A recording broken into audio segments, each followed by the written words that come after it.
राहुल गांधी हरियाणा में पूरे लोकतंत्र के साथ पार्टी का संगठन बनाना चाहते हैं, लेकिन भूपेंद्र हुड्डा और उनके बूढ़े समर्थक हरियाणा के अंदर पार्टी की गर्दन अपने हाथ में रखना चाहते हैं। ऐसा ही नजारा आज रोहतक में देखने को मिला। जिलाध्यक्ष की नियुक्ति को लेकर कांग्रेस के ऑब्जर्वरों ने आज रोहतक में मीटिंग बुलाई और वहां का नजारा, वहां की वर्किंग और वहां के हालात बता रहे हैं कि पार्टी के अंदर लोकतंत्र नहीं बल्कि तानाशाही है। नमस्कार, मैं हूं कुलदीप सुरान। आज हम खरी खरी न्यूज में आपको बताएंगे कि रोहतक शहर में हुई कांग्रेस की मीटिंग में आज क्या हुआ, किस तरह से वहां तानाशाही दिखाई गई, किस तरह से राहुल गांधी की नीतियों को, राहुल गांधी की प्लानिंग को चकनाचूर किया गया, उसको डाका डालने का काम किया गया। राहुल गांधी के प्लानिंग के हिसाब से आज रोहतक में ऑब्जर्वरों ने कांग्रेस के नेताओं की मीटिंग बुलाई थी। इस मीटिंग में कांग्रेस से जुड़ा हुआ कोई भी नेता, कोई भी कार्यकर्ता शामिल हो सकता था, यानी कांग्रेस का आम वर्कर, जिला परिषद के मेंबर, पंचायत समिति के मेंबर, सरपंच, पंच, पार्टी के पदाधिकारी, अलग अलग प्रकोष्ठों के पदाधिकारी, पूर्व विधायक, वर्तमान विधायक, पूर्व सांसद, वर्तमान सांसद, सभी इस मीटिंग में खुले तौर पर शामिल हो सकते थे। लेकिन भूपेंद्र हुड्डा खेमे ने एक ऐसी 43 लोगों की सूची बनाई जिसके आधार पर लोगों को एंट्री दी गई। चुनाव लड़ने के लिए काफी संख्या में दावेदार आए हुए थे, लेकिन भूपेंद्र हुड्डा के समर्थक पुराने बूढ़े नेताओं यानी सुभाष बत्रा, आनंद सिंह दांगी, संत कुमार और बीबी बत्रा ने सिस्टम ऐसा बना दिया कि लोगों को बाहर से भगा दिया गया और सिर्फ 43 लोगों को एंट्री दी गई। इस एंट्री में भी सबसे खास बात यह रही कि जो 43 लोगों की जो सूची बनाई गई है, वो सूची साफ तौर पर बताती है कि ये फर्जी तरीके से सूची जारी की गई है, क्योंकि इस सूची के अंदर ऐसे लोगों को भी शामिल किया गया है जिनकी मृत्यु हो चुकी है। जी हाँ, पहले हम आपको सूची बताते हैं कि इस सूची में 43 नाम कौन कौन से हैं। सबसे ऊपर नाम है नंबर 1 पर भूपेंद्र सिंह हुड्डा, एमएलए और पूर्व मुख्यमंत्री, Deepender Hooda MP, Jaideep Dhankhar general secretary incharge SPCC, Bharat Bhushan Batra MLA, Shakuntala Khattak MLA, Balram Dangi MLA, Shadilal Batra ex MP, Subhash Batra ex minister, Anand Singh Dangi ex minister, Sant Kumar advocate ex MLA, Manoj Bagri chairman SC department HPCC, Chakravarti Sharma member AICC, Vishal Chaudhary member AICC, Tanvir Singh chairman organising worker Congress HPCC, professor Virender Singh PCC delegate Lakhan Majra, Balraj बल्ले PCC delegate Rohtak MC1, Monu Sharma PCC delegate Rohtak MC2, Joginder Mor state spokesperson, Nirmal Balhara district president Mahila Morcha, Nirmal Balhara district president HPMC, Rajbala Hooda district president HPMC, Pankaj Kapoor member coordination committee, Hemant Bakshi member coordination committee, Satish Bandhu member coordination committee, Shri Kanhaiya member coordination committee, Ashok Kumar member coordination committee, Dharmraj Birwal member coordination committee, Usha Chaudhary member coordination committee, Sunil Dutt member coordination committee, Satish Bandhu co incharge Fatehabad, Balwan Ranga co convener Rohtak rural, Shri Kaushalyanand co convener Rohtak rural, Lokiram Prajapati member Lok Sabha rural, Shri Sunny Batra member Rohtak rural, Shri Gulshan Ishu Puniyani co convener Rohtak urban, रघुवीर Saini member Rohtak urban. जबकि रघुवीर सैनी का देहांत काफी समय पहले हो चुका है, लेकिन इसके बावजूद उनका नाम इस सूची में शामिल किया गया है।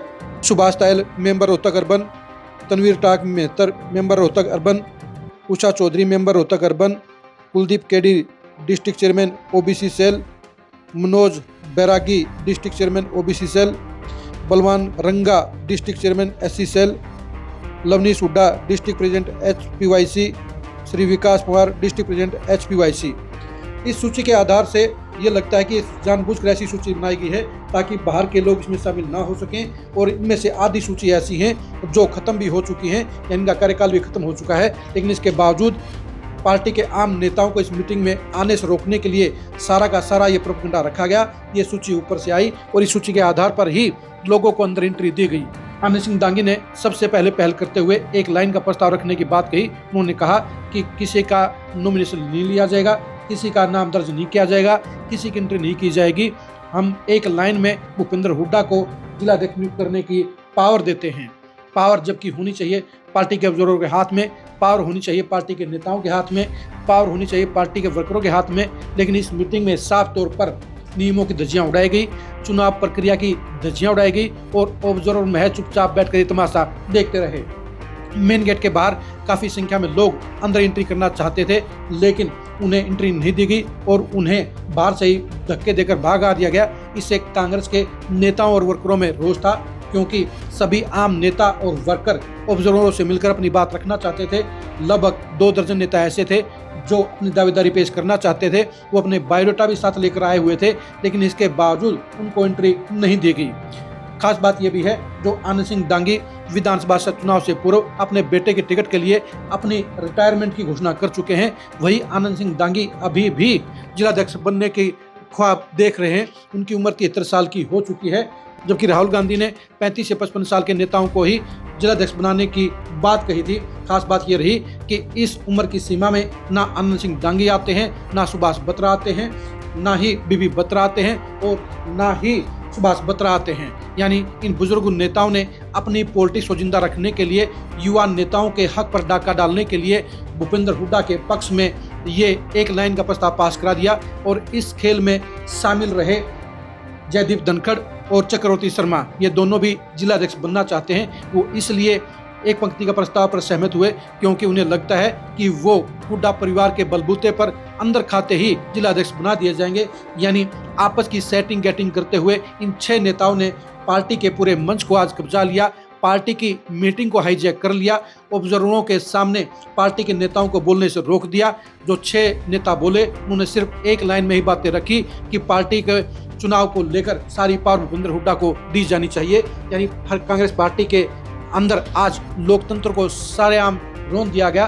पार्टी के अंदर चुनाव प्रक्रिया को बिल्कुल पूरी तरह साफ तौर पर रोक दिया गया और पूरी पावर भूपेंद्र हुड्डा के हाथों में दे दी गई, जबकि सैद्धांतिक रूप से ऐसा नहीं हो सकता है। चुनाव प्रक्रिया में ऐसी कोई भी कंडीशन नहीं है जिसमें कोई नेता इस तरह का एक लाइन का प्रस्ताव पास कर सके या एक लाइन का प्रस्ताव स्वीकार कर लिया जाए, क्योंकि इस प्रक्रिया में साफ तौर पर यह कहा गया था कि पार्टी के ऑब्जर्वर सभी दावेदारों से नामांकन लेंगे, वो उनके पक्ष और विपक्ष के बारे में जानकारी हासिल करेंगे, उनके बारे में ब्लॉक लेवल के ऊपर पार्टी के पदाधिकारियों से, पार्टी के वर्करों से बातचीत करेंगे और उसके बाद ही सबसे मजबूत नेता को जिलाध्यक्ष बना जाएगा। इसमें मेरा और हमारा का चक्कर नहीं चलेगा। लेकिन आज कांग्रेस के इन बुजुर्ग नेताओं ने साफ तौर पर यह बता दिया कि वो सिर्फ मैं और मैं में ही घिरे हुए हैं। वो पार्टी के युवा नेताओं का हक मारना चाहते हैं, वो नहीं चाहते कि युवा नेता पार्टी की कमान संभालें। इसलिए पार्टी के आज 4 बुजुर्ग नेताओं और 2 अध्यक्ष बनने के इच्छुक नेताओं ने पूरे सिस्टम को हाईजैक करने का काम किया। एआईसीसी के ऑब्जर्वर बीवी श्रीनिवास भी इस मामले में चुपचाप बैठे रहे। वो क्या रिपोर्ट देंगे ये तो वही बता सकते हैं, लेकिन उनके सामने आज पार्टी के लोकतंत्र का पूरी तरह से चीरहरण किया गया और साफ तौर पर चुनाव प्रक्रिया को रोका गया। राहुल गांधी के दिशा निर्देशों को तोड़ा गया, पार्टी की चुनाव की प्रक्रिया को रोका गया और साफ तौर पर पूरे सिस्टम को एक आदमी के हवाले कर दिया गया। जबकि चुनाव प्रक्रिया के तहत ये था कि पार्टी का कोई भी वर्कर, कोई भी नेता जिलाध्यक्ष के लिए आवेदन दे सकता है, लेकिन ऐसा करने की आज़ादी नहीं दी गई। यानी कांग्रेस पार्टी के अंदर लोकतंत्र का आज रोहतक में खात्मा कर दिया गया। ऐसे में राहुल गांधी कांग्रेस में जो लोकतंत्र चाहते हैं, कांग्रेस में जो प्रगति की आज़ादी चाहते हैं, नए नेताओं को जो उभारना चाहते हैं, उन सारी की सारी मंशाओं पर आज कांग्रेस के इन बूढ़े नेताओं ने पानी फेरने का काम कर दिया। यानी भूपेंद्र हुड्डा और उनके बूढ़े साथी नेता नहीं चाहते कि हरियाणा कांग्रेस के अंदर नए नेता उभरें। खास बात यह भी है, अगर नए नेता उभरेंगे रोहतक में तो उसका फायदा भी भूपेंद्र हुड्डा और दीपेंद्र हुड्डा को ही होना है। लेकिन दिक्कत इस बात की है कि भूपेंद्र हुड्डा के साथ जुड़े हुए बूढ़े नेता अभी भी पार्टी को अपने कब्जे में रखना चाहते हैं और भूपेंद्र हुड्डा के घर में वीटो पावर रखने वाले युवा नेता भी चाहते हैं कि चौधर उनके हाथ से ना निकले। इसलिए आज रोहतक में एक लाइन का प्रस्ताव पास करते हुए जिलाध्यक्ष की नियुक्ति की पूरी पावर भूपेंद्र हुड्डा के हाथ में देने की घोषणा की गई। उसका प्रस्ताव पास किया गया, लेकिन ये प्रस्ताव मंजूर नहीं होगा क्योंकि पार्टी में ऐसी कोई व्यवस्था नहीं है। अब पार्टी के ऑब्जर्वर ब्लॉकों में जाकर और सारे के सारे विधानसभा क्षेत्रों में जाकर अब नेताओं से बातचीत करेंगे और वहां पर भी वो उनका नामांकन ले सकते हैं। यानी आज आनंद सिंह दांगी, सुभाष बत्रा, संत कुमार और बीबी बत्रा ने जो चालबाजी खेली है वो चालबाजी नहीं चलेगी, क्योंकि राहुल गांधी के साफ दिशा निर्देश हैं और उसी हिसाब से पार्टी का जिलाध्यक्ष चुना जाएगा। भूपेंद्र हुड्डा के कहने से कोई भी जिलाध्यक्ष नहीं बनेगा। जो भी आवेदन आएंगे उन आवेदनों में से ही ठोक बजाकर ऑब्जर्वर नया जिलाध्यक्ष चुनेंगे और उसे जिम्मेदारी सौंपने का काम करेंगे। लेकिन आज साफ तौर पर रोहतक में भूपेंद्र हुड्डा के बूढ़े नेताओं ने पार्टी के लोकतंत्र को हाईजैक करने का काम किया, पार्टी की लोकतंत्र की व्यवस्था का गला घुटने का काम कर दिया और ये बता दिया कि वो युवा नेताओं के हाथ में कमान नहीं देने देंगे।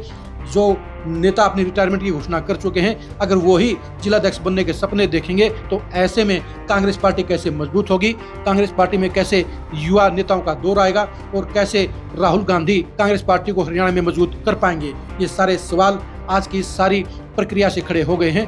आपकी नज़र में कांग्रेस के आज की इस मीटिंग में हुआ हंगामा क्या कहते हैं, इसके बारे में राय दीजिए। क्या इस तरह का एक लाइन का प्रस्ताव पास करना लोकतंत्र को कुचलने की प्रक्रिया नहीं है? क्या भूपेंद्र हुड्डा और उनके बूढ़े नेता तानाशाही नहीं चला रहे हैं? इसके बारे में अपनी राय दीजिए। आप हमारे फेसबुक पेज को फॉलो कीजिए, आप हमारे यूट्यूब चैनल को सब्सक्राइब कीजिए। नमस्कार।